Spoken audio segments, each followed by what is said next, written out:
Assalamualaikum warahmatullahi wabarakatuh. Selamat pagi semuanya. Kembali lagi bersama Bu Sri Rukun Daswati dalam mata pelajaran Bahasa Indonesia. Oke, kali ini kita akan membahas materi tentang menyimpulkan isi berita. Pada pelajaran yang lalu, Ibu sudah menjelaskan cara mengidentifikasi unsur-unsur teks berita.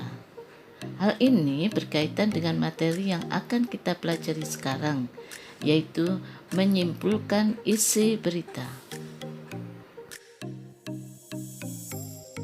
Setelah mempelajari materi ini, kalian diharapkan mampu 1. Meringkas pokok-pokok isi berita yang dibaca atau didengar. 2. Menyimpulkan pokok-pokok isi berita yang dibaca atau didengar.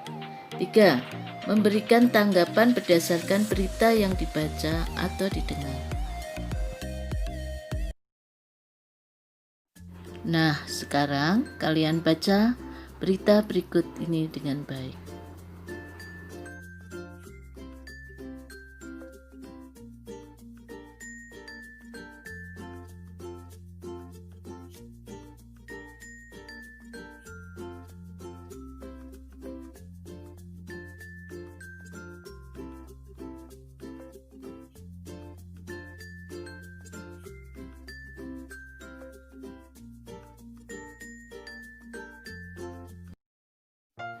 Setelah kita membaca berita tadi, coba perhatikan ringkasan berita berikut ini.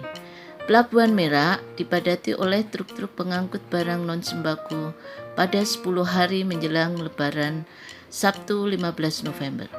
Kondisi tersebut disebabkan adanya larangan melintas bagi truk non-sembako pada tanggal 21 sampai 25 November.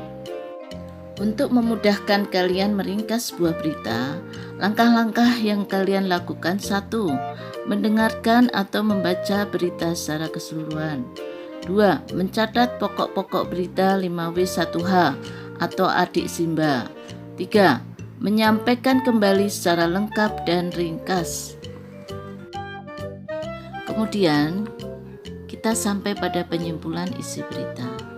Perhatikan pernyataan berikut ini. Berita tersebut menyampaikan informasi tentang padatnya Pelabuhan Merak oleh truk-truk pengangkut barang non-sembako pada 10 hari menjelang Lebaran.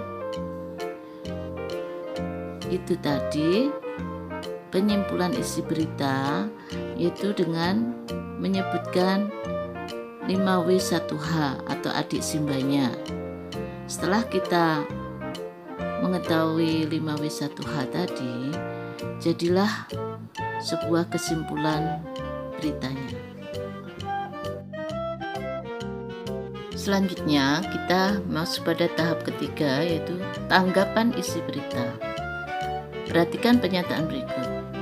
Saya kira informasi yang disampaikan berita itu cukup akurat karena isinya tidak jauh berbeda dengan informasi-informasi yang disampaikan sumber berita lain. Jadi, untuk menanggapi sebuah berita, kita harus menentukan struktur berita, kebenaran dan kelengkapan berita. Kemudian, bahasa berita, penggunaan kalimat, dan pilihan kata.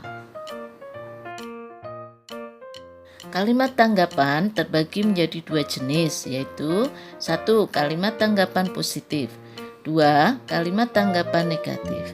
Kalimat tanggapan positif adalah kalimat tanggapan atas informasi atau peristiwa yang bersifat optimis atau mendukung informasi tersebut.